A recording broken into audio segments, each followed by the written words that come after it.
If you are a beginner in cybersecurity, this video will tell you everything you need to know on the most sought after skills to learn in cybersecurity. AKA, these are the skills that are going to get you noticed and hired by employers. First things first, why do the skills that you learned as a beginner matter, especially in cybersecurity? Personally, I think when you're just starting out, what's on your resume, whether it's skills, languages, tools, certifications, credentials, these are all the things that employers are going to look at. And personally, I think it's also what really shapes the trajectory of your career. For example, if there are specific cybersecurity tooling or coding languages or maybe even projects and capture the flags that you've done in the past, these may all be relevant to specific cybersecurity roles that an employer is going to consider you for. For example, how many times have you gotten on a call with a recruiter and maybe you've submitted an application to a specific role, but they mentioned that you may be a better fit for XYZ role instead? Personally, I've seen this a lot, especially in my early career when I was applying to internships, entry-level roles, rotation programs, and this is all based off of information that they gathered about me based on the projects that I had on my resume, the experience I've had, if I listed coding languages, if I had any security certifications, things like that. So even if it's at a subconscious level, the skills and projects and everything that you put on your resume really does matter in the beginning of your career just as much as it matters later, because personally I think this sets the seed for the trajectory of your career, whether or not you go into a blue team facing role or a red teaming role or whatever makes the most sense based on the skill set that you currently have, and not necessarily the skill set that you may want to learn in the future or the skill sets that you're currently working on. So the first skill I want to talk about is specifically for scripting. If you're just a beginner starting out, this could be Python scripting or JavaScript. Both of these are very popular language in the cybersecurity space, and while scripting isn't as in-depth as full stack development or if you're going into a software development role, personally I think it would be really helpful for cybersecurity professionals to have some scripting skills, whether it's to automate something, to write a PowerShell, to write a bash script, just little things that may come up during the job that maybe you'll typically have to ask a developer or development team to work on for you. Well, if you could just do it yourself, it saves you first of all a lot of time, a lot of headache, and it also doesn't leave you waiting on another team to get your deliverables done. Scripting is also really lightweight. You don't need to have really advanced software. And nowadays, a lot of script writing can be done directly on a browser, a very lightweight IDE, and at the end of the day, it makes you a much more valuable candidate if you're able to show to an employer that you have these technical skills on top of whatever existing skill set that you have or using a cybersecurity tool. I really do think at one point in every cybersecurity professional's career, they're probably going to have to write some kind of script. It could be as simple as writing a simple cron job, to checking logs, to automating something, to verify something. It's a great addition, of course, onto your resume, and it can also set you up for future projects that you may be working on, where you may be working with development teams or more technical stakeholders that may be the best fit for you because of your scripting skills. And of course, when you think about scripting and coding, working in a cybersecurity role, the next thing you want to think about is secure coding practices. And here I want to point specifically to an Educative.io interactive cybersecurity course. Thank you to Educative for sponsoring today's video. Educative.io is an online learning platform that allows you to learn in-demand tech skills with interactive courses, quizzes, hands-on projects, personalized learning paths, as well as your individual projects and assessments. They have courses from various different topics, from front-end to Java to machine learning engineering, DevOps, TypeScript, and more, along with, of course, their cybersecurity courses. The course that I recommend checking out specifically is their Cybersecurity Best Practices for Developers course. This is an interactive beginner-level course with 62 lessons and about 4 hours of learning time.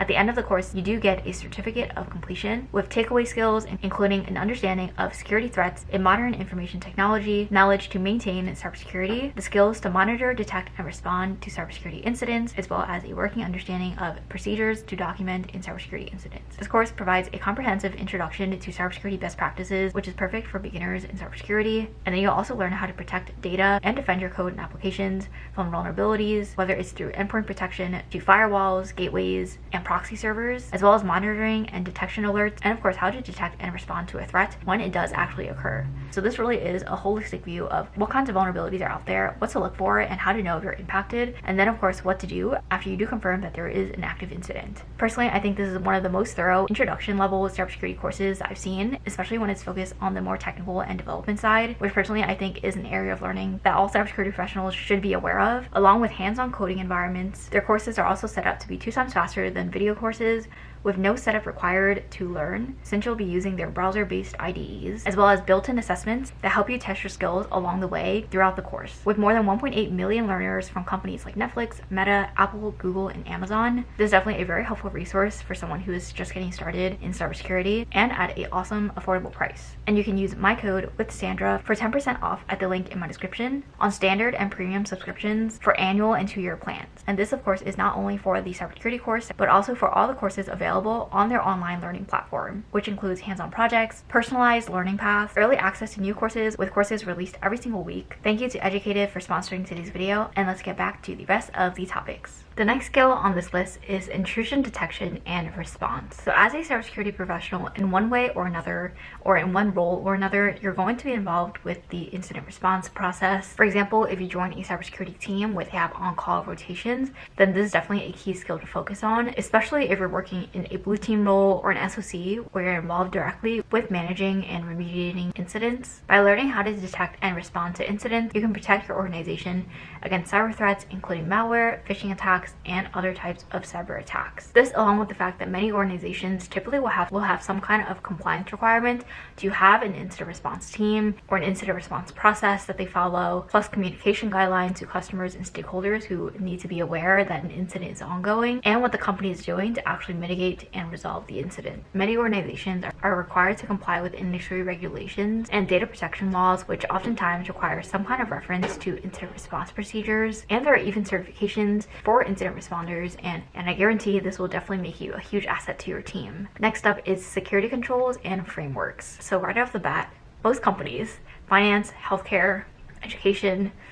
government, they're all going to have some kind of compliance or regulation that they're going to have to follow depending on the sector that they're in. Obviously, some sectors may be a lot more stringent, and like finance and healthcare compared to others that may be in the marketing side or something that doesn't pertain to highly sensitive or health data. Security controls and frameworks are critical to making sure that companies meet the requirements of standards like HIPAA, PCI, and GDPR. By learning about these controls and frameworks, you also get to understand what your company's business needs are. For example, if customers are asking for a certain type of certification or for a certain type of audit to be done on an annual basis to be willing to become your customer, then that is probably something that your company is going to focus on. Once you get more and more of those requests asking for the same certification over and over again, your company's probably going to end up complying, because if they don't do it, then it could potentially end up being thousands, hundreds of thousands, millions of dollars of business that's walking away. So that is another reason why a lot of companies go for these certifications, not necessarily even for the regulatory and compliance requirements,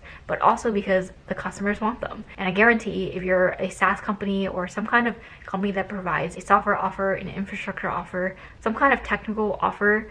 you're probably going to have to go through some kind of compliance or some kind of audit to get your customers' trust, because not every customer is just going to trust you that you're securing your data, or you're using encryption, or you have backups, or you do disaster recovery testing. And that is why security controls and frameworks, having those in place, as well as of course going through the audits to get the certifications, is so important, especially for smaller to medium-sized companies, and of course for the sectors that really need them, aka government, finance, and healthcare. Security controls and frameworks can also help reduce the risk of cyber attacks and data breaches, where companies can implement risk mitigation strategies to minimize the potential impacts of any cyber attacks. And of course, it helps you along with your cybersecurity posture, because of the fact that these frameworks and controls will typically tell you where your gaps are in terms of where you need to grow, in terms of maybe you're really advanced in this area of your information security program, and in another area you may be a little bit weaker, or you may see some gaps. So this can in turn kind of give you a roadmap of